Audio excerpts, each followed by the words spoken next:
Hola, soy Francisco Miranda, director del diario Portafolio, El Tiempo, Portafolio y Porvenir Capital. Nos hemos unido para generar una serie de conversatorios sobre la situación económica de Colombia y del país. Bienvenidos a Económicamente Hablando. Hoy me acompañan Leonardo Mira, gerente de Estrategia e Investigaciones de Porvenir, economista de la Universidad Javeriana con una larga experiencia en el sector financiero, y Ricardo Ávila, analista senior de la casa editorial El Tiempo. Con ellos dos vamos a conversar no solo sobre los desafíos económicos que enfrenta Colombia en este año, sino queremos explorar también las diferentes consecuencias desde el punto de vista internacional, social, económica, que este atípico año, que este histórico año está generando, no solo para nosotros en Colombia, sino para la región de América Latina y para el mundo. Vamos a tratar la mayoría de temas, vamos a conversar de una manera muy fluida sobre esta situación para que al final nos llevemos los mensajes fundamentales de hacia dónde vamos, de por qué estamos aquí y de qué perspectivas se vislumbran a futuro. Quisiera comenzar haciendo una pregunta a ambos, a Leonardo y a Ricardo, un poco sobre el carácter global de esta crisis. A diferencia de otras crisis locales de Colombia o inclusive la crisis financiera del 2008, la pandemia del coronavirus ha golpeado el mundo entero. 12.6 millones de contagiados, más de 640,000 muertos en los reportes más recientes y 200 países oficialmente con casos. El Fondo Monetario Internacional también pronostica una caída de nivel de muchas décadas no se había visto, una caída en la economía global y en otros factores como la pobreza y el comercio. Entonces, Leonardo Mila, ¿qué nos puedes contar sobre las características globales de esta crisis, en los factores por los cuales no solo Colombia ni América Latina, sino prácticamente el mundo entero se encuentra golpeado por esta crisis, Leonardo? Hola Francisco, primero saludarte, buenos días para ti, buenos días para Ricardo, para nuestra audiencia que nos acompaña el día de hoy. Lo que tú dices es muy importante, esta es una crisis global, de alcance global, es una pandemia que ha generado un impacto económico bastante fuerte. Se habla de que puede ser el impacto económico más fuerte que ha tenido la economía desde la Segunda Guerra Mundial o incluso desde la Gran Depresión del 29 y años 30.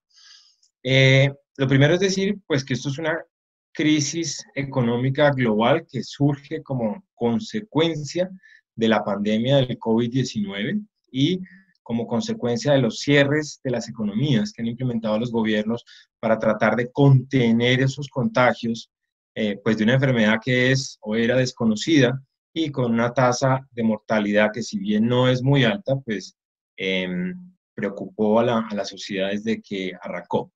Algo importante para decir es que, como tú mencionas, a diferencia de la crisis financiera global del 2008 y 2009, esta es una crisis que surge por un fenómeno que no es económico y es la pandemia, el virus.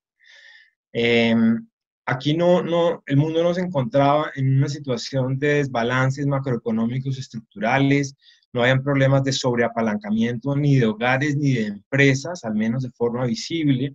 De hecho, Estados Unidos estaba mostrando lo que posiblemente era su expansión más larga de su economía en las últimas décadas y no estaba mostrando síntomas de agotamiento o de que se viniera una crisis económica relativamente pronto.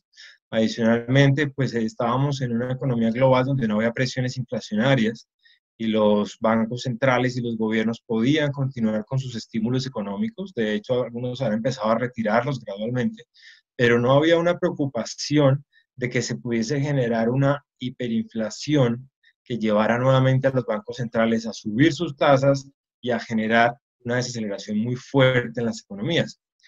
Por último, vale la pena decir que en la antesala del brote del coronavirus, Estados Unidos acababa de acordar su fase 1 de comercial con China. Recordemos que Estados Unidos y China llevaban un par de años en una pugna comercial importante y finalmente en diciembre llegan al acuerdo de la fase 1, en enero lo firman y iban a empezar a capitalizar los frutos de ese primer acuerdo con mayor comercio entre ambos países, con compras de bienes por parte de China a Estados Unidos, y eso iba a impulsar la economía y posiblemente iba a asegurar el segundo mandato de Donald Trump. Entonces, antes de que arrancara el coronavirus, la economía global estaba muy bien posicionada y no se anticipaban desbalances, como lo menciono, o una crisis inminente en el corto plazo.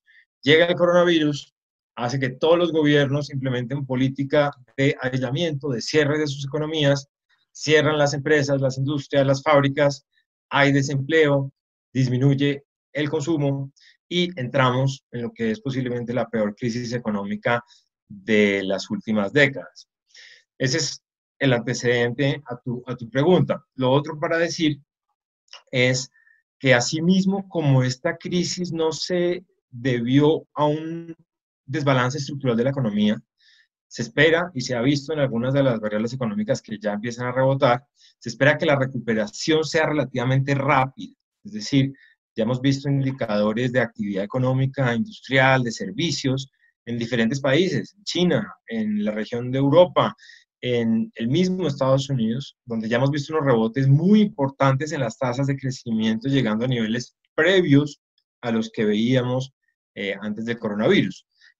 ¿Cuánto demorarán las economías en recuperar la actividad que se dejó de producir en estos meses? Eso sí puede tardar 2, 3, 4 años, dependiendo de la elasticidad y de la flexibilidad de cada economía, pero en la medida en que los países han venido saliendo de los picos de contagio y de fallecimientos por el coronavirus, han podido reabrir sus economías, y lo que hemos visto hasta ahora es que la recuperación ha sido bastante rápida, muy diferente de lo que veíamos después de la crisis de Lehman Brothers, donde la recuperación de la economía, la recuperación de la confianza, el desapalancamiento de hogares y empresas, etcétera, tardó años.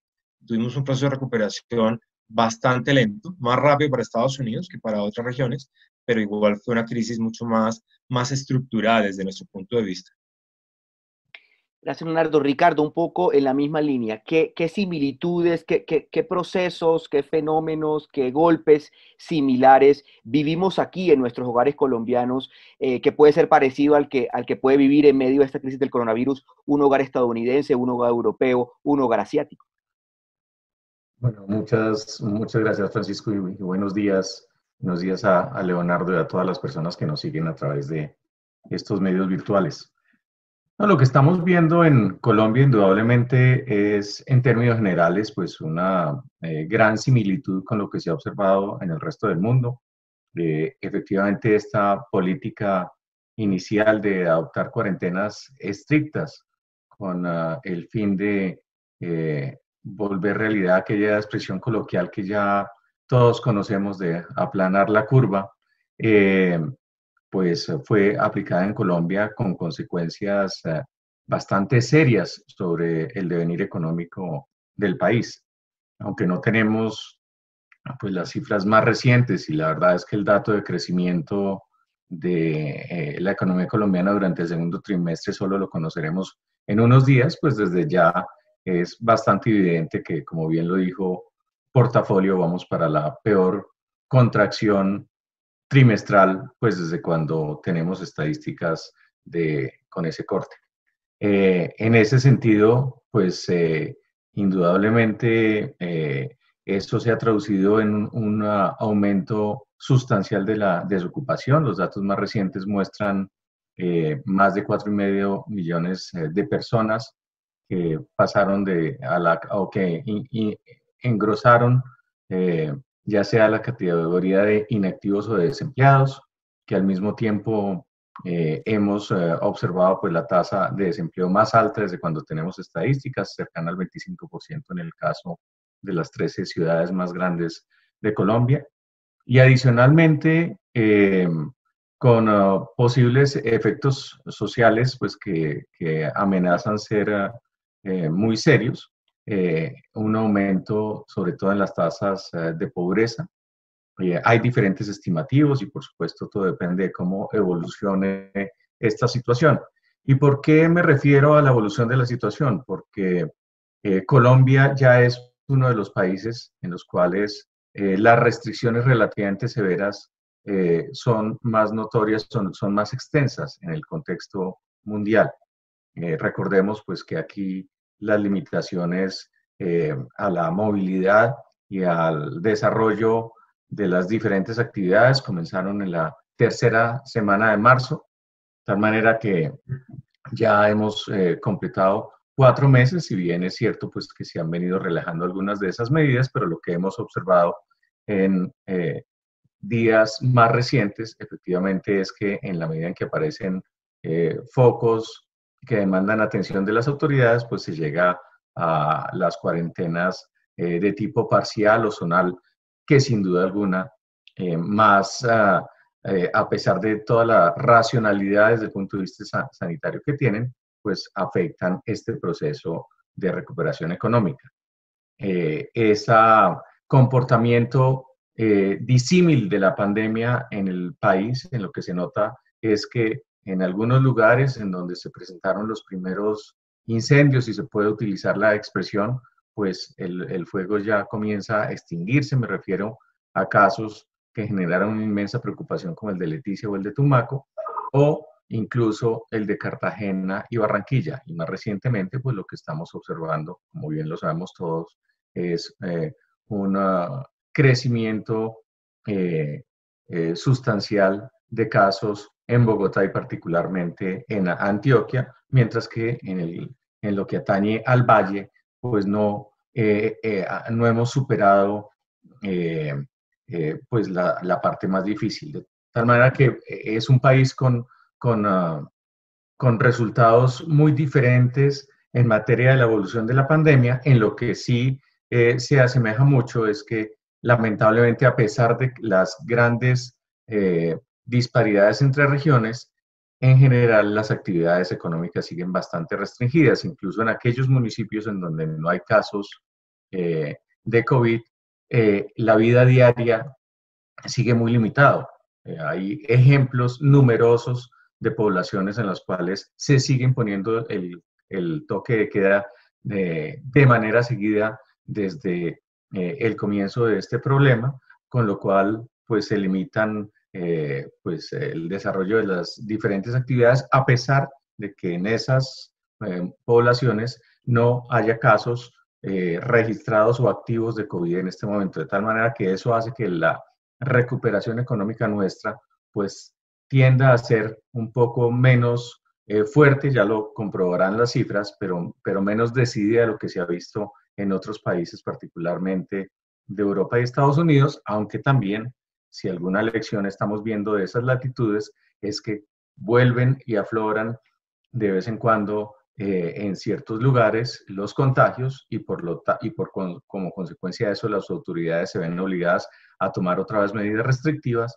Un ejemplo típico de esa circunstancia es lo que acaba sucediendo en España, en donde el sector turístico, que es tan importante y representa más del 10% del Producto Interno Bruto, y en donde habían llegado literalmente decenas de miles de visitantes de otras partes, pues comienzan a darse las restricciones a quienes han viajado a España o las advertencias de que no vayan a ciertos lugares de la península ibérica por cuenta del aumento de contagios en diferentes zonas, como ocurre en el caso de Cataluña y más específicamente en Barcelona.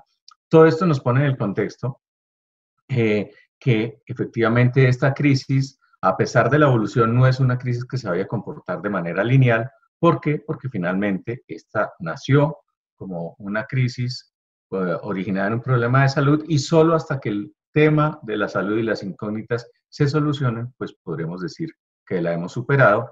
Y si bien pues todos mantenemos las esperanzas de que las vacunas que ya están en fase 3 de pruebas para ver si efectivamente los nuevos tratamientos logran ponerle una barrera efectiva al coronavirus, pues de ahí a que se logre la aprobación final y a que se comiencen a distribuir las dosis para 7.500 millones de personas que habitamos en este planeta, pues va a tomar un tiempo que todavía es largo. O sea que si uno lo mira en contexto, esta, como bien se ha dicho tantas veces, es una maratón y apenas estamos en los kilómetros iniciales de la misma. Gracias, Ricardo. Ricardo identifica le han dicho dilema, le han dicho falsa disyuntiva entre la salud y la economía. Entonces yo quería preguntarle a Leonardo su opinión sobre eso. Para ciertos dirigentes políticos, no solo en Colombia, sino en otras partes del mundo, eso es un juego de suma cero. Salud o economía son un juego de suma cero, tengo que sacrificar una para ganar a la otra, puedo tener ambas al mismo tiempo. ¿Qué piensas, Leonardo? Sí, esa es una pregunta bien interesante y yo creo que la respuesta es bien profunda. Lo primero es que hay que entender que estábamos ante una pandemia nueva. La humanidad no se ha enfrentado con el COVID-19 de forma específica, con parámetros y con estadísticas de mortalidad nuevos, desconocidos. Y la primera reacción de muchos países fue realizar los cierres extremos de las economías para generar ese aislamiento que pudiese contener los contagios. Hay algunos países como Suecia que no implementaron estos cierres estrictos, sino protegieron a poblaciones vulnerables, pero permitieron que el aparato productivo siguiera su curso y han tenido resultados positivos también en temas de contagio. Entonces, lo primero es entender que estamos ante algo nuevo, es una amenaza grande, nueva, y las economías han tratado de aprender cuál es la mejor forma de manejarla. Adicionalmente, pues muchos de los estudios que han salido, particularmente en Inglaterra y en el resto del mundo, Estados Unidos, muchos han demostrado, al menos desde la simulación de los modelos matemáticos, que los aislamientos estrictos no necesariamente bajan los picos de contagio, sino que los pueden desplazar en el tiempo y finalmente se van a dar. Otros incluso un poco van más allá y dicen que los aislamientos extremos podrían retardar lo que se ha denominado la inmunidad de masa, porque evita que se dé un contagio relativamente natural y gradual para que las personas no vulnerables empiecen a generar sus propias defensas. Entonces, hay una gran diversidad de análisis sobre el tema. ¿Qué podríamos decir tomando todo esto en consideración? Ya hemos visto un cierre fuerte en las diferentes economías, lo tuvo China, lo tuvo Europa, lo tuvo Estados Unidos, lo tuvo Colombia, lo está teniendo todavía de forma un poco más escalonada. La, la, la humanidad como un todo ha aprendido mucho del coronavirus, ha entendido un poco más el manejo, si bien todavía no existe cura o vacuna, pero pues como dice Ricardo, es una esperanza que cada vez está más cerca, aunque pues el tema logístico de distribución tomará varios meses seguramente.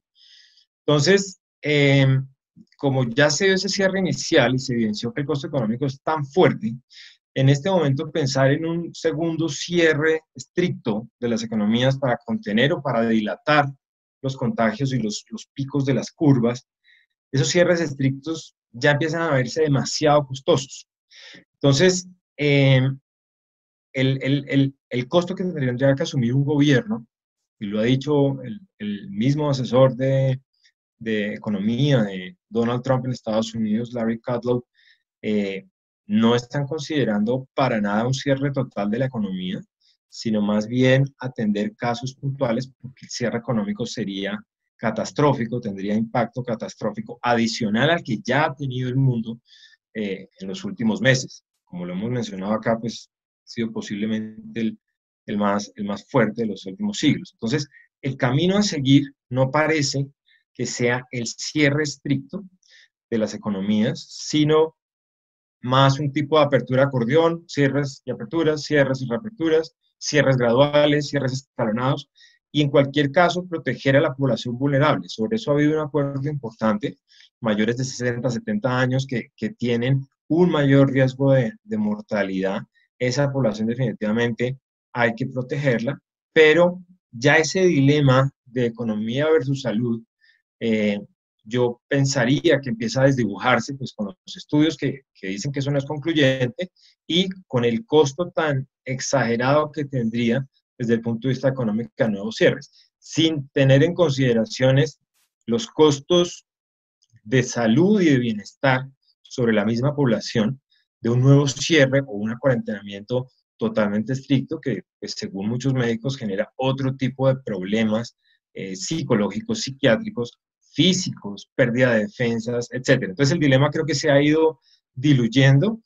La economía y los hacedores de política económica han ido aprendiendo, y lo que uno esperaría, y sobre lo que hay consenso, es la implementación de mecanismos graduales de cierre, tratar de mantener las unidades del aparato productivo en actividad para continuar la reactivación y la recuperación de las economías y proteger a las poblaciones más vulnerables en términos de edad o de condiciones médicas existentes. Gracias, Yo Leonardo. quisiera Sí, agregar Ricardo. una cosa, Francisco, que tiene que ver, en todo caso, con parte de lo complejo que es esta discusión dentro de lo que, como bien lo dice Leonardo, de alguna manera esto es un falso dilema de salud versus economía, pero que sí afecta el desarrollo de la vida productiva de las personas y tiene que ver con la propia actitud de los consumidores, incluso en aquellos lugares en donde se han dado reaperturas más o menos totales. Y esto quiere decir que hay un porcentaje importante de la población que, a pesar de que se permita de nuevo pues salir a la calle, ir a centros comerciales o a restaurantes, prefiere limitar sus salidas lo máximo posible, una vez más, pues porque todavía no hay una cura definitiva. Entonces, lo que se ha observado en general, por ejemplo, es que el índice de ocupación de centros comerciales pues está muy lejos de los niveles de la pandemia. En el caso concreto de Colombia, en donde el aforo está limitado hasta un 30% de la capacidad del respectivo centro comercial, prácticamente en ningún caso se ha llegado ni siquiera a ese punto, lo cual indudablemente muestra que esta senda de la recuperación tiene esos elementos de complejidad, porque no solo hay un problema de restricciones, sino de la propia actitud de los consumidores que, por cierto, lo que están reflejando es una mayor propensión a ahorrar.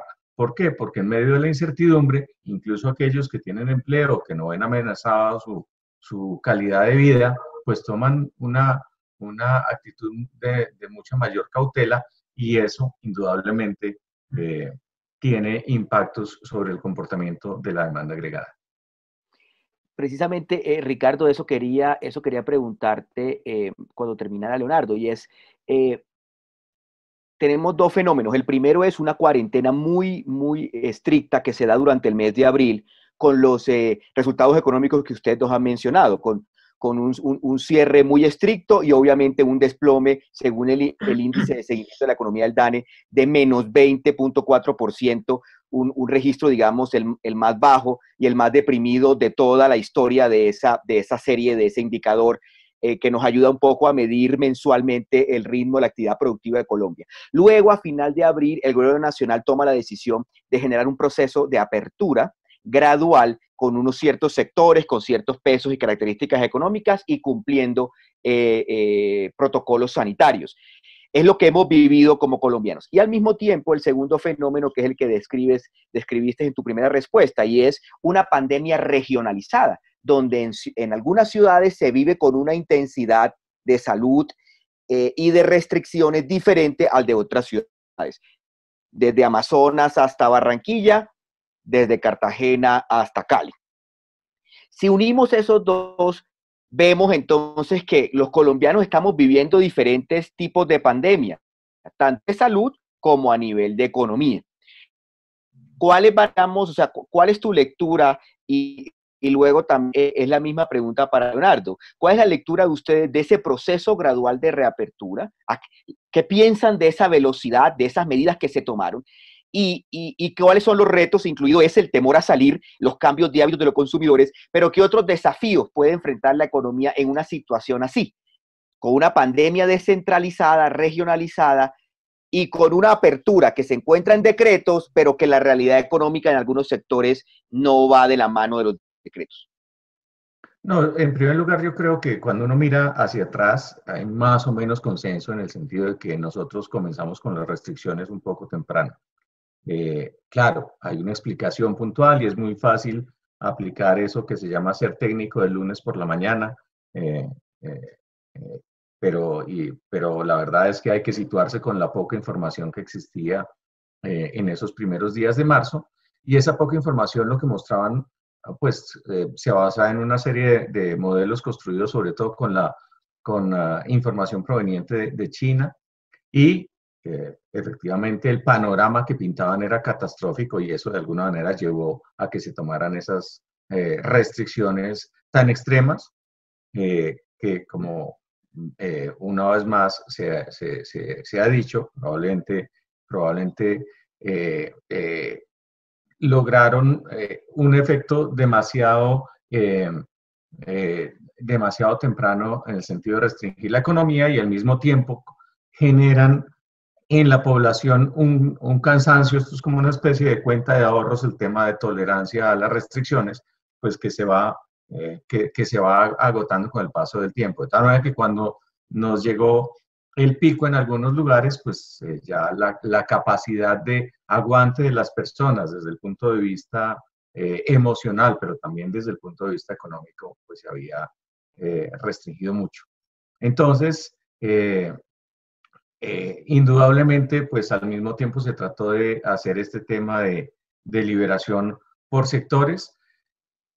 Yo creo que esa política estuvo bien, pero creo que aquí hay un tema que tiene que ver no solo con la economía, sino con la economía política, que fue la decisión del gobierno nacional de cederle a los alcaldes la gradualidad de esos procesos de reapertura. Yo pienso que si bien desde el punto de vista conceptual eso es lógico, porque nadie mejor que el gobernante local sabe lo que está pasando en su municipio, tuvo el problema de que entonces, pues básicamente el gobierno central, entre comillas, perdió el control de esos procesos de reapertura. Y lo que se ha visto en la práctica es que los alcaldes se preocupan muchísimo más por el tema de la cifra de contagiados y la cifra de fallecidos que por el comportamiento de la economía. Y esa circunstancia ha hecho que los alcaldes, aún si los datos de su respectiva población son buenas, son reacios a promover la reapertura, y por cuenta de esa situación, efectivamente estamos viviendo un camino, o estamos transcurriendo un camino mucho más tortuoso con miras a la reactivación que en otros lugares. Ese es un motivo por el cual en mis artículos trato de insistir en que hay que liderar un poco más ese proceso, y hay que, o sea, no todo puede ser del resorte de los alcaldes, porque obviamente si los alcaldes tienen, como se dice coloquialmente, esta visión de túnel, y consideran que el único indicador que vale tiene que ver con el comportamiento de la pandemia en su respectiva localidad, y olvidan todo lo demás, pues vamos a tener los problemas derivados, efectivamente, cuando tienen las personas que en lugar de mirar todo el escenario a su alrededor, se ubican solamente en un objetivo, y eso le quita a uno la visión de conjunto. Y ese es tal vez una de las urgencias que hay que atender, en el sentido de insistir en que en donde sea posible, pues se den las reaperturas, y que al mismo tiempo, en último término, la lógica de evolución de esta pandemia vuelve a los elementos fundamentales que nos dijeron desde hace 4 meses, que son los elementos de precaución: lavado de manos, distanciamiento social, no reunirse en grupos grandes, y el uso de la mascarilla y otros elementos de protección. Lo que muestra la experiencia es que las personas que son juiciosas en ese tema, pues disminuyen radicalmente su probabilidad de contagiarse, y que de alguna manera la vida más o menos normal puede seguir bajo esos parámetros. Leonardo, tu opinión sobre este proceso de reapertura gradual que vivimos, que arrancamos a finales de abril, mayo, junio, y que estamos todavía en algunos sectores apenas experimentando y especialmente en algunas regiones. Sí, sí, es un muy buen análisis el que nos presenta Ricardo. Yo solo añadiría dos elementos. Un elemento es recordar que una de las razones principales para las cuarentenas, para el aislamiento social, además de evitar, reducir o posponer esos picos de contagio, es darle un poco de tiempo a los gobiernos para que puedan aprovisionar y dotar su aparato de salud, sus hospitales, con el personal y con la maquinaria o con el equipo necesario para atender todos estos casos de cuidados intensivos, respiradores, etc. Eso es una tarea pues, que el gobierno nacional viene realizando de forma bastante activa desde el momento en que comenzó todo este tema del coronavirus y cuando empezaron las cuarentenas. Entonces, allí ya hay un tiempo que se ha ido ganando, sin embargo, pues todos los días vemos que la ocupación de UCIs en el país van subiendo, algunas ciudades con el 70, otras con el 50, otras con el 90. Entonces, ahí hay un reto que va a continuar y eso es una carrera contra el tiempo, entre el número de casos graves y cantidad de equipos y de respiradores y de UCIs que puedan atender esos casos graves. Entonces, ese es un reto importante, mantener el ritmo de aprovisionamiento de equipos en las clínicas, hospitales y de personal, que muchas veces es el cuello de botella, que llega a los respiradores, pero no se cuenta con la cantidad de equipo de personas suficientes para poder instalar, manejar los respiradores sin hacerle daño a los pacientes. Entonces, ese es el primer reto que veo. Dos, también lo mencionaba pues Ricardo, armonizar muy bien las disposiciones del gobierno nacional con los gobiernos locales y promoviendo todo el tiempo la reapertura prioritaria pues, de las unidades productivas, de los sectores productivos. Obviamente las actividades sociales deben permanecer cerradas porque pues no contribuyen, sí lo hacen, pero no tan directamente como otras actividades productivas sobre la actividad económica.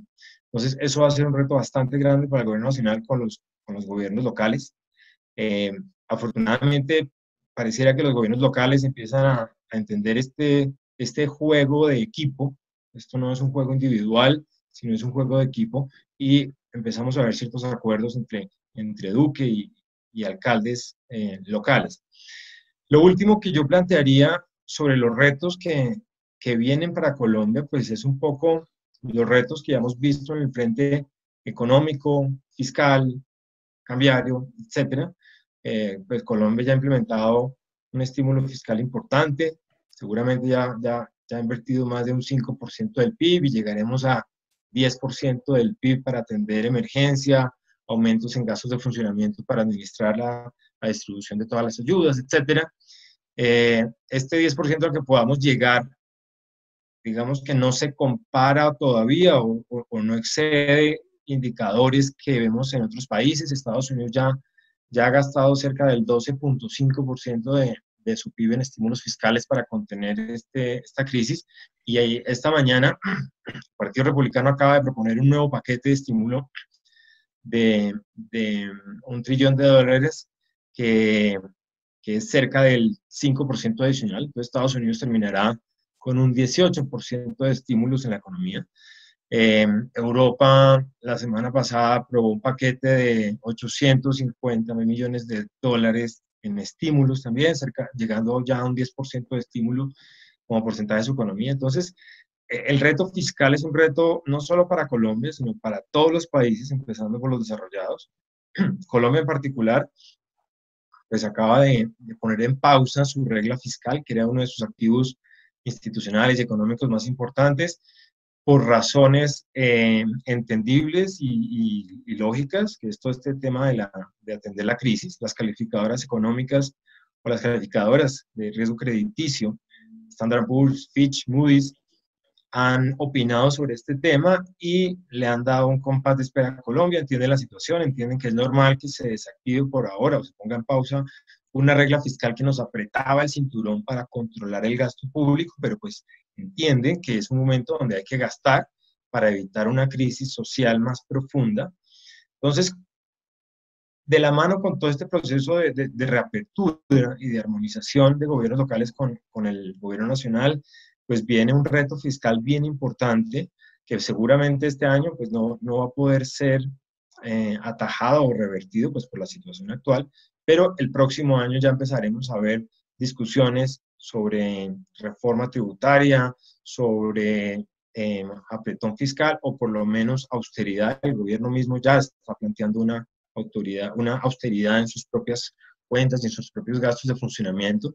Entonces, ese es el reto grande estructural que vemos que se viene para los próximos meses, y es el reto de administrar una crisis tan complicada, tan profunda, con un impacto tan grande en la economía y en la sociedad, a la vez que tiene que balancear las cuentas fiscales pues, para garantizar la sostenibilidad y la confianza que tienen inversionistas locales y extranjeros en Colombia. Colombia es casi una marca país. Antes de la crisis del COVID, Colombia estaba mostrando cifras de crecimiento muy favorables, estaba en un proceso de recuperación bastante dinámico, se veía muy bien cuando se comparaba con países de la región y con otros países emergentes de Asia, Sudáfrica también, etc. Entonces, el reto de Colombia es reposicionarse como ese país que va a poder salir de esta crisis de una manera satisfactoria, exitosa, y va a poder balancear sus cuentas para estabilizarlas hacia el futuro. Gracias. Leonardo, sí, Ricardo, sí, Ricardo. Me gustaría decir una cosa puntual antes de escuchar tu inquietud sobre un punto muy válido que hizo Leonardo, que fue el tema de la reacción del país en materia de salud, que yo creo que fue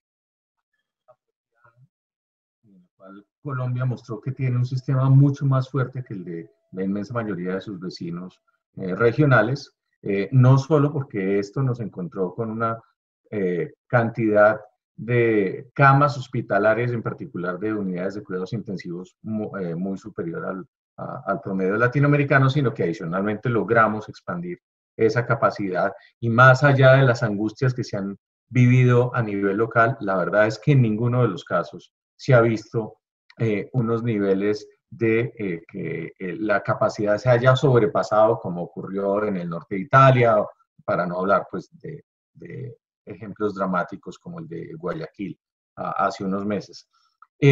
No obstante, quisiera señalar algo fundamental, un esfuerzo también que totalmente encomiable del país, que es como aumentar la capacidad de hacer pruebas PCR para identificar los contagiados, y que ya hoy en día esa capacidad supera las 30.000 diarias, está siendo absolutamente desperdiciado por cuenta de la demora en las entregas de los resultados. La gracia de esto, más allá del cumplimiento de una labor estadística, es decir, de identificar qué proporción de la población efectivamente ha sido contagiado, pues a sabiendas de que hay una gran masa de personas que que probablemente tuvo el virus o lo tiene y no va a ser testeada. El otro tema es que es la herramienta de política para lo que eso sirve, que es la capacidad de romper el circo epidemiológico,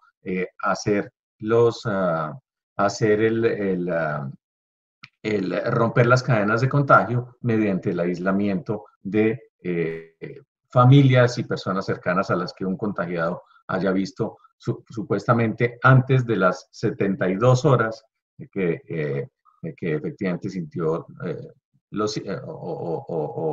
o dio muestras de síntomas. Y lo que está pasando en Colombia es que, como los resultados se están entregando 2 semanas después, en términos prácticos estamos perdiendo totalmente esa herramienta de política, y debido a ello, pues estamos o vamos también aquí a recorrer una senda más difícil que otras sociedades en donde efectivamente esos resultados se producen mucho más rápido. En Corea del Sur es a las 24 horas y en Alemania en promedio es 3 días o como máximo. De tal manera que ese es un lío, pero esa era mi última observación respecto ya al tema concreto de salud y pandemia, antes de pasar a los temas un poco más centrados en la economía.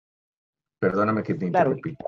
No, no, para nada, Ricardo. La gracia es esta, estamos conversando acá y yo quería conectar un poco lo de Leonardo, que se mete en el tema fiscal y quería preguntar tu opinión, Ricardo. Eh, eh, eh, Colombia llegaba pues al 2020 con un margen un poquito más reducido en cuanto a su capacidad de endeudamiento, su nivel de deuda del PIB era más del 50, 51, 52% al inicio del año, que un poco más grave, una situación un poco más difícil de pronto que otros países similares de América Latina.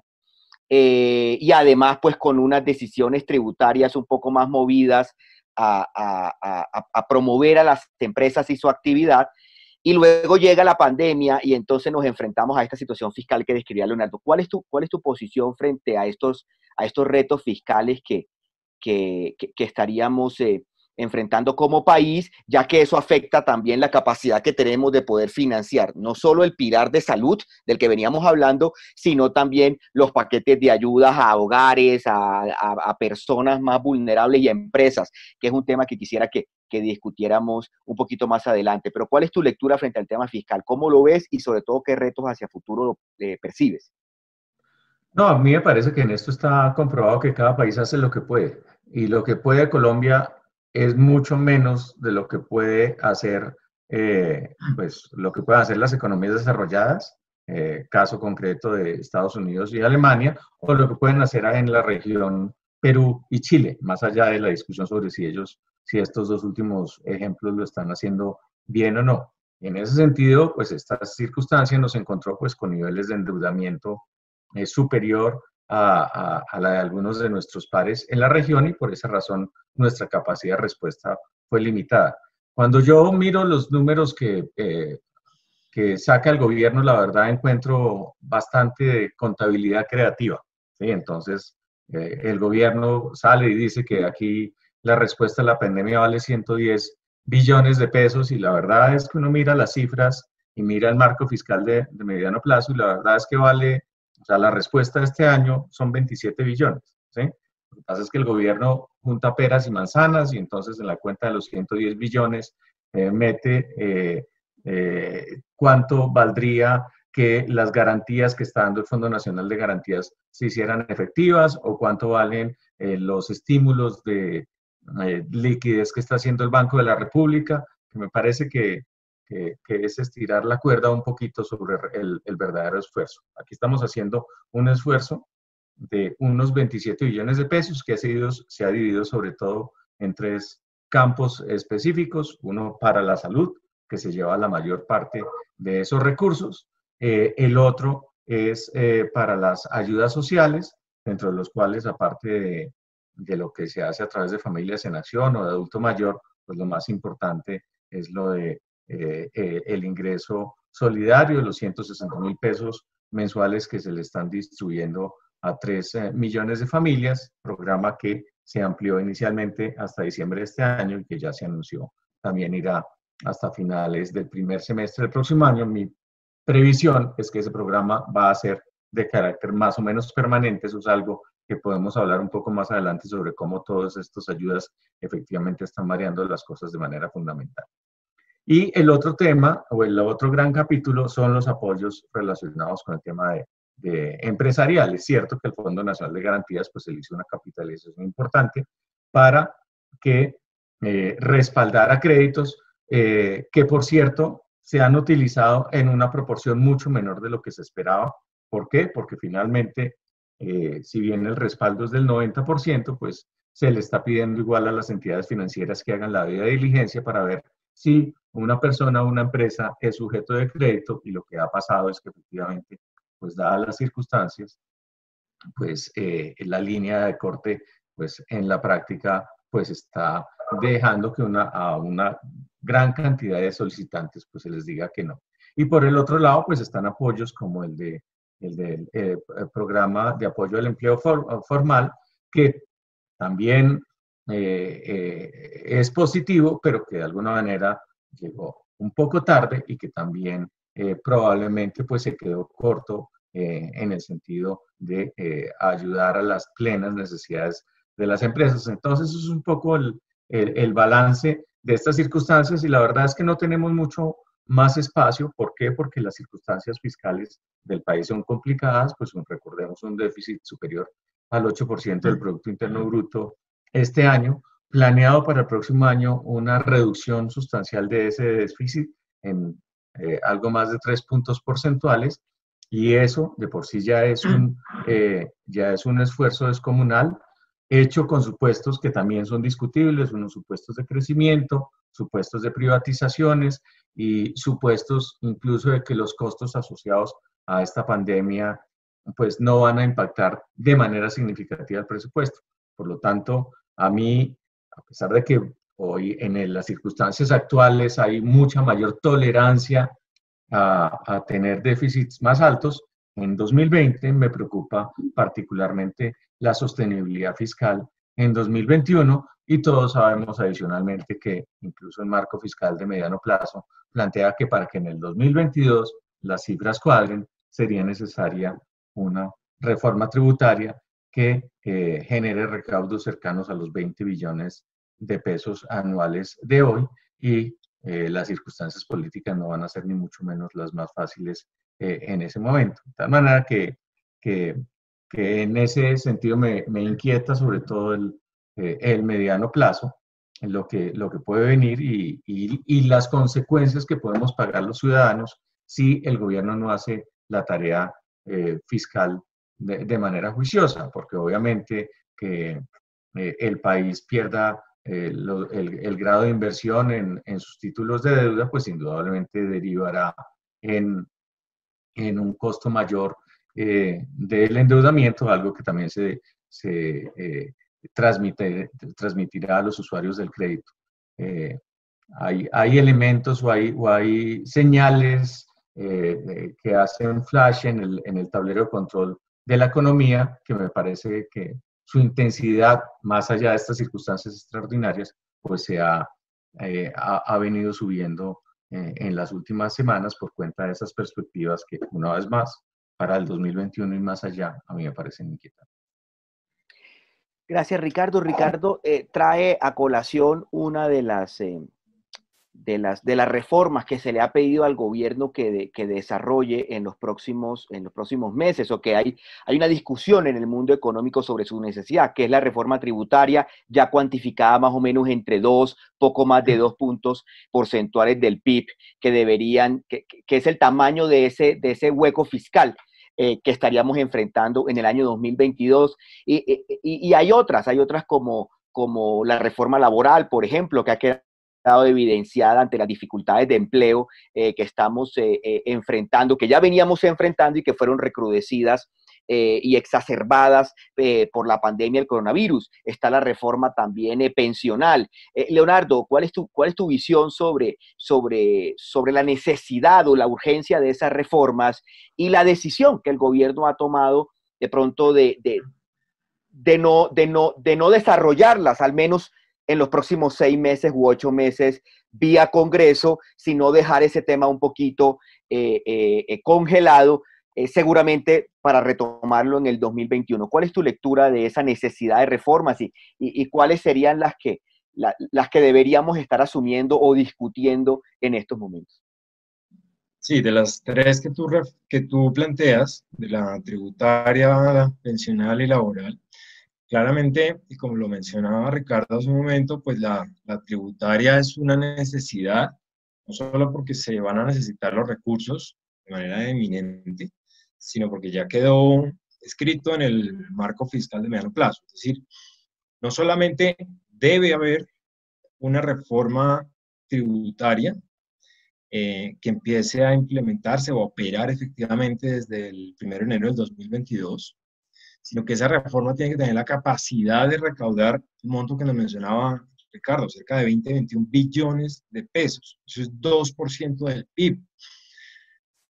La última reforma tributaria, para tener una referencia, recaudó cerca de 7 billones y se habló de que posiblemente en los siguientes años iba a devolver un poco de eso. Es decir, cuando uno habla de 21 billones de pesos en una reforma tributaria, está hablando de una reforma absolutamente ambiciosa, si bien es completamente necesaria.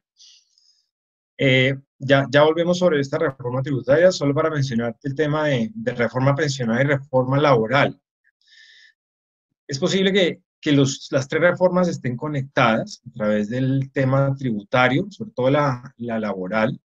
Eso vendrá posiblemente más adelante.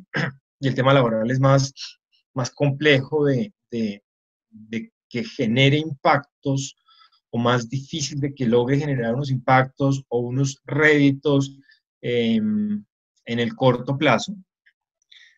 En este momento, tal vez vale la pena ver la situación actual como una coyuntura y como una situación de crisis. Lo que uno busca en una situación de crisis es una solución de contención de esa crisis. Entonces, uno pensaría que una reforma laboral, que debe ser muy estructural, muy profunda, vaya a ser la prioridad para el gobierno en los próximos 2 años, por lo menos. La pensional es una reforma que es muy relevante para buscar una mayor equidad, para evitar esos subsidios que el sistema público ingreso, etcétera, y para hacer comparable que pues el público en este momento tiene una cantidad de subsidios que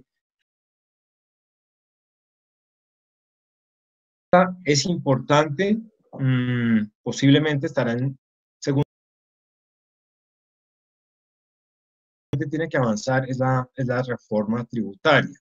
El dilema aquí es cómo empezar a impulsar desde ya,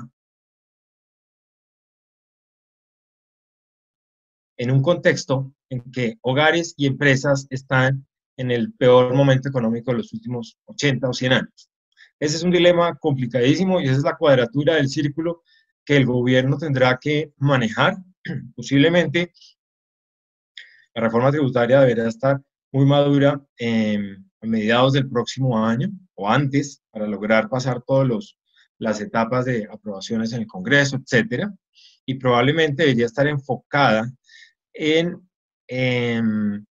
una nivelación del IVA, manteniendo obviamente las devoluciones a las personas con menores ingresos y las personas más vulnerables, y posiblemente aumentando también la base gravable de las personas naturales que tienen salarios o ingresos estables. Difícilmente vería yo que esta reforma tributaria buscara mayores impuestos recaudados a partir de las empresas.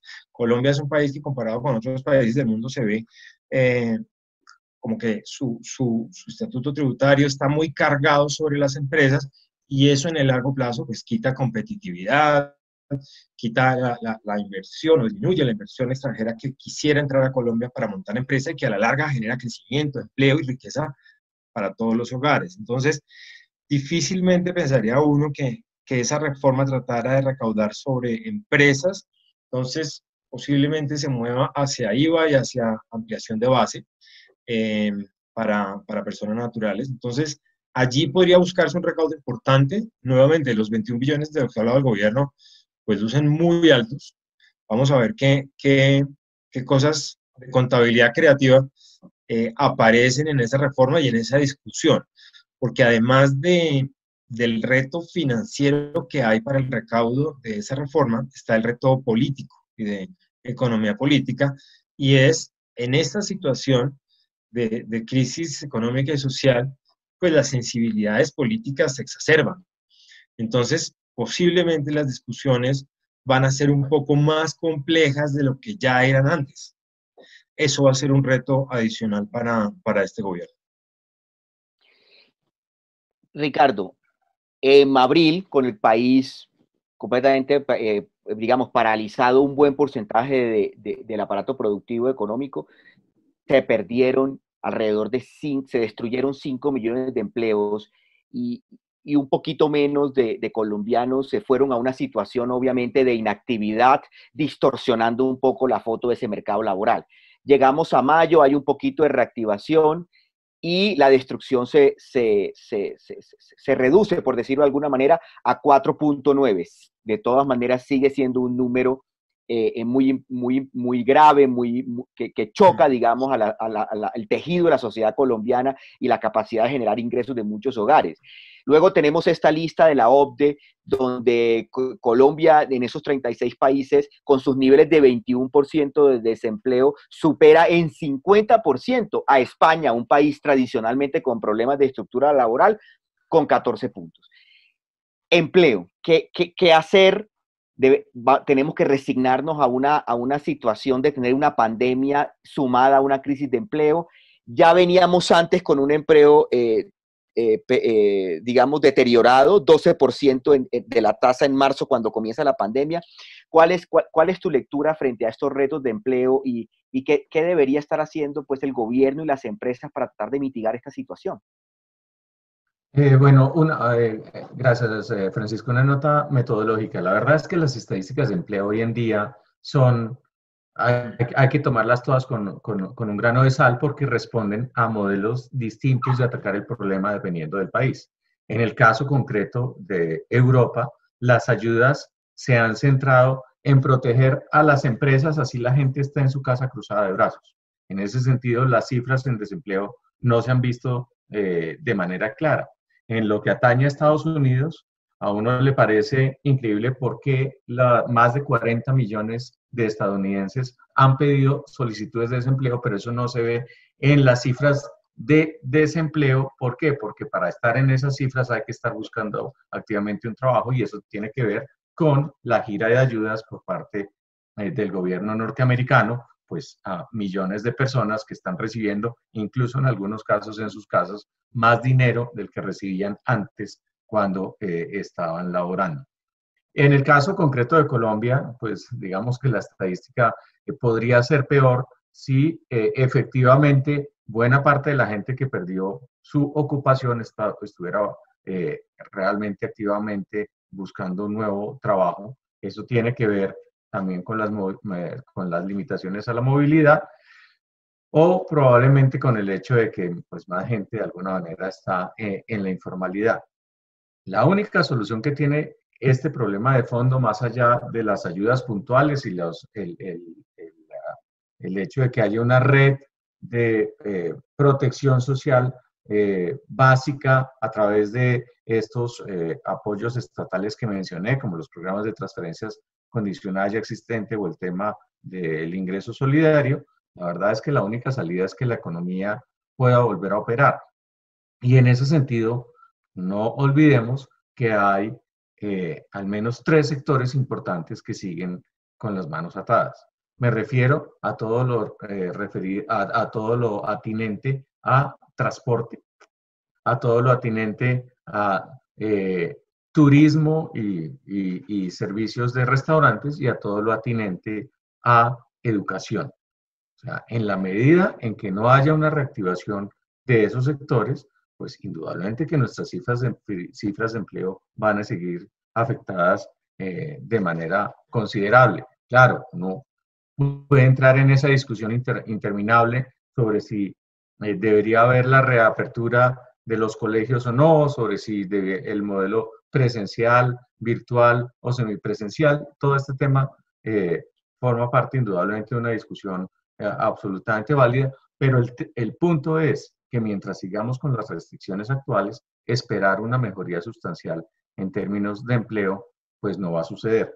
Aún así, es claro pues que se están privilegiando aquellos sectores que enganchan mano de obra. Ese es el caso pues de la infraestructura, en donde ha habido un énfasis grande en la reactivación de obras y particularmente de los programas de concesiones de cuarta generación o el tema de la construcción de vivienda. Y eso está bien. ¿Qué falta? Falta trabajar mucho más de cerca con las administraciones locales.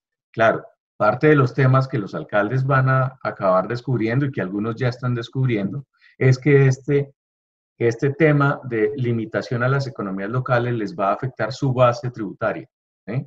Pero eso no impide que el gobierno trate de trabajar con las administraciones locales porque en términos de inversión en los diferentes municipios y en términos de capacidad de generar empleo, esa reactivación de la inversión municipal o inversión departamental va a ser absolutamente clave.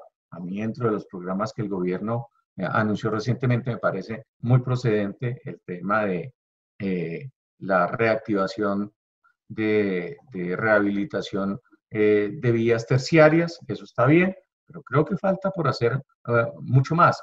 Falta además una gerencia particular sobre aquellos macroproyectos a los cuales se les está apostando y que lamentablemente en Colombia pues se encuentran con todo tipo de obstáculos porque hay instancias, ya sea a nivel nacional, regional, departamental o municipal, que actúan como verdaderos palos en la rueda. De manera que una política de empleo no solo tiene que ver con decisiones de inversión o con grandes políticas, sino sobre todo con una gerencia que se enfoque efectivamente en crear esas plazas de trabajo que son absolutamente claves para que este desempleo, no solo de 2 dígitos, sino superior al 20%, comience a descender. Si nosotros tomamos como base la experiencia de Colombia después de la crisis del año 99, pues encontraremos que incluso con un superciclo de precios de las materias primas, en particular del precio del petróleo, a nosotros nos tardó casi 10 años volver a las tasas de desempleo que teníamos antes de esa enorme recesión, que en ese momento era la más grande de nuestra historia. Gracias, Ricardo. Ricardo menciona ese plan de reactivación, Leonardo, anunciado por el presidente ya oficialmente hace poco, más o menos unos 8 días, 9 días. Y ese plan, pues combina recursos públicos, recursos privados, 100 billones de pesos. Ellos aspiran a que va a generar 1 millón de empleos. Tiene, digamos, una amplia magnitud, ¿no? Desde proyectos energéticos, pasando por infraestructura y vivienda, los sospechosos de siempre que mueven la economía, pero inclusive tiene algunas ideas como fomento al agro, temas culturales, etcétera. Hay de todo un poco en ese plan. ¿Cuál es tu lectura de ese plan? Y muchos lo han criticado además porque puede tener una visión como de mediano plazo, pero la emergencia y el choque que se espera ahorita, digamos, no lo tiene. ¿Tú qué opinas de esos planes de reactivación que el gobierno ha anunciado?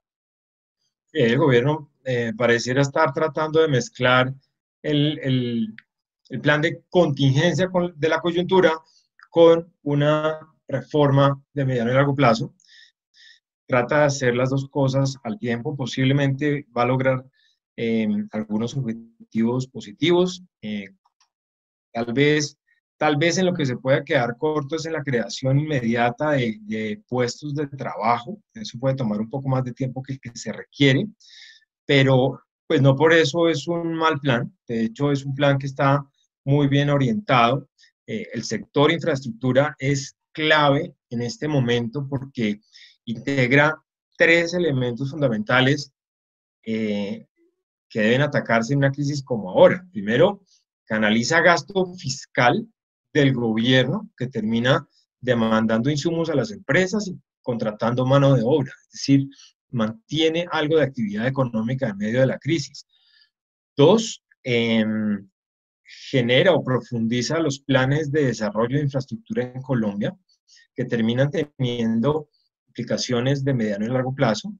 Y 3, pues que esas implicaciones de mediano y largo plazo terminan aportando para que pues, nuestro país cada vez sea más competitivo y eso termina siendo una política estructural de Estado en el largo plazo. Entonces, apuntarle a ese sector, y lo mencionaba hace un momento también Ricardo, creo que es un acierto.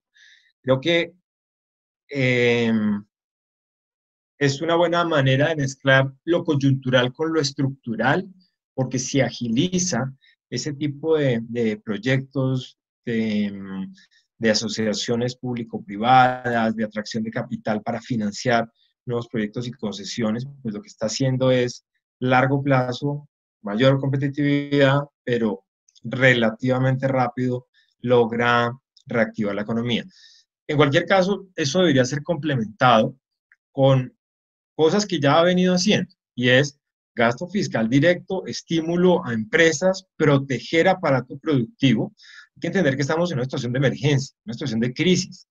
crisis como ninguna. Esto ocurre en el mundo una vez cada 100 años y este es el momento para mantener vivas a las empresas de la mejor forma posible y durante el mayor tiempo posible. Entonces, en la medida en que no solo se faciliten los créditos garantizados para empresas que tienen dificultades, sino que además se continúe con programas sobre las nóminas que por un lado permiten que la empresa siga funcionando y por el otro lado permiten que las empresas sigan contratando, a pesar de que estos gastos fiscales generan pues un hueco muy grande en el gobierno y una presión fiscal adicional muy fuerte, este es el momento para hacerlo. Y este es el momento en términos económicos para tener una política keynesiana que es el aparato estatal soportando a la economía con su financiamiento y dándole algo de oxígeno para que más adelante, cuando pase la crisis, la economía pueda caminar solita. Y aquí quisiera tal vez mencionar un punto importante y es el siguiente: para que la economía pueda caminar solita y levantarse después de esta crisis, es importante que hayan sobrevivido las empresas, es importante que haya sobrevivido el aparato productivo, porque si el aparato productivo muere en una medida importante o significativa, una vez pase la crisis, no va a haber empresas que empiecen a vender nuevamente productos. Entonces, ese es el objetivo fiscal del gasto fuerte, agresivo en este momento, como nunca se ha hecho, para mantener al paciente vivo, el corazón latiendo. Cuando pase la crisis, lo desconectamos y el paciente va a poder caminar solito. Eso es lo que están haciendo todos los gobiernos, lo que está haciendo Estados Unidos, Europa y el resto del mundo. Estados Unidos, ¿qué hizo durante la crisis de Lehman? Pues por el lado fiscal y también por el lado monetario inyectó toda la liquidez que no había inyectado en toda su historia y logró sacar su economía adelante relativamente rápido, de hecho más rápido que otras regiones. ¿Qué está haciendo Estados Unidos en este momento? Está inyectando liquidez más del doble, va en 2.5 veces la liquidez que la Fed había inyectado hace 10 años con Lehman, la está inyectando ahora, creciendo su hoja de balances y niveles de 8, 9 trillones de dólares, solo para mantener las empresas vivas. Entonces, lo importante ahorita es, muy bien, planes de mediano y largo plazo van a funcionar, es el momento, y la infraestructura pues parece ser uno de los sectores claves para conectar esas dos cosas, corto y largo plazo ahora, pero hay que seguir empujando la respiración artificial, los medicamentos de urgencia, todo lo que sea necesario para que el paciente siga vivo, para que las empresas, los restaurantes, el comercio, las aerolíneas, en la medida de lo posible sigan vivas, pasamos la crisis y una vez pase eso, se sueltan las economías, se les empieza a retirar gradualmente el apoyo a las empresas y estas empresas empiezan a empujar a la economía y a retribuir vía impuestos, vía contratación, vía mano de obra, pues lo que recibió en términos fiscales durante la crisis. Nos acercamos ya al final de esta interesante conversación, donde hemos tratado de recorrer un poco la naturaleza, los impactos, los efectos de la pandemia, el coronavirus y los desafíos económicos que está generando para la sociedad colombiana. Y quisiera terminar, Ricardo y Leonardo, haciéndoles una pregunta sobre el futuro, sobre las perspectivas. ¿Cómo vemos este segundo semestre del 2020 en este atípico año, un año que ha tenido todos estos impactos, golpes a la economía que ya hemos analizado? ¿Cómo vemos ese segundo semestre del 2020? ¿Cómo vemos un poco el 2021? ¿Cuáles son las perspectivas? ¿Qué procesos debemos estar más atentos? ¿Cómo lo vemos hacia adelante, Ricardo?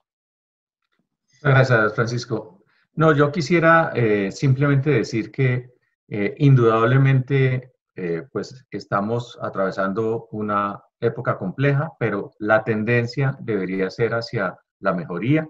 Cuando salgan las cifras del segundo trimestre de este año, lo que vamos a observar pues es un dato muy inquietante, pero deberíamos recordar que mientras se producen esas estadísticas, pues el país irá dando una evolución hacia la reapertura. El tercer trimestre debería ser mejor, pero la verdad es que mis esperanzas están más fijadas en el último trimestre de 2020, el periodo entre octubre y diciembre. ¿Por qué? Porque en ese momento yo aspiro a que las emergencias en materia de contagios que están afectando a Bogotá o a las otras capitales grandes comiencen a decrecer. Eso no quiere decir, por supuesto, que la pandemia vaya a desaparecer, pero sí que su incidencia será menor y que por cuenta de esa circunstancia, aquellos sectores que hoy están detenidos los vamos a ver en paulatina recuperación. Por ejemplo, recordemos que Colombia es tal vez el único país en América Latina en donde, por ejemplo, los vuelos están cerrados. Es absolutamente clave que se permita la reapertura del sector aéreo y que las otras actividades asociadas a ese sector pues comiencen también a ver la luz al final del túnel.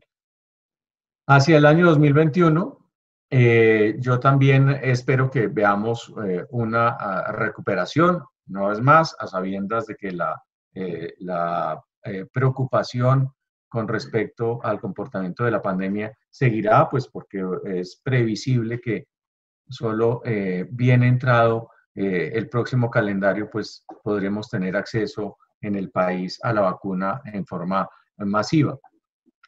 En todo caso, quiero señalar mi optimismo relativo en el sentido de que vamos a salir de esta situación más temprano que tarde y eso, el respaldo para hacer esa afirmación es la experiencia en el sentido de ver la resiliencia tanto de los empresarios colombianos como de los propios compatriotas a la hora de enfrentar las dificultades. Nosotros pues hemos sido forjados por la adversidad, pero hemos siempre podido salir adelante. Yo confío en que lo lograremos así hacer otra vez y mi aspiración, por supuesto, es a que los gobernantes tomemos tomen buenas decisiones, que no haya equivocaciones en las políticas y que sobre todo en materia de reformas no perdamos el impulso.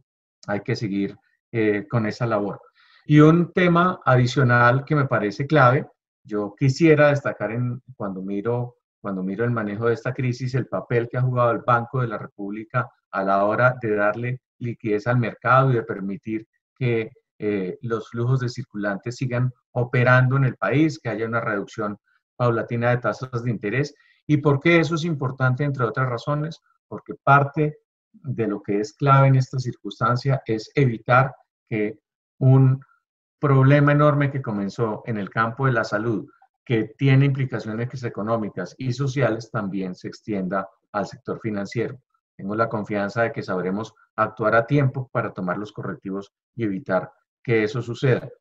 Con lo cual, y como nota final, quiero decirle a los ahorradores e inversionistas que nos siguen hoy que mantengan la tranquilidad, que hay motivos para que exista confianza y que ojalá esa confianza se traduzca en un futuro no muy lejano en una mayor capacidad de demanda, que es la que nos va a permitir también salir más rápido de esta situación. De tal manera que un mensaje de ánimo y de optimismo a pesar de esta dura encrucijada que nos correspondió vivir. Leonardo. Sí, yo también comparto esa visión de un optimismo moderado, pues a partir de los eventos tan complejos que hemos vivido en los últimos meses.